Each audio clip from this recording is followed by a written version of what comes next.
nikupe nini Baba? Nifanye kazi gani?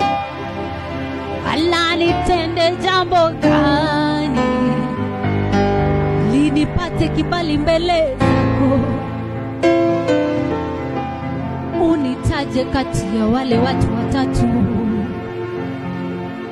unaojivunia,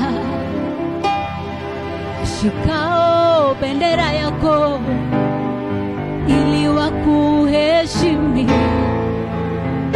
Maana nimegundua asiri, Yesu uko mali hapa, uko nguvu zako na heshima uabudiwe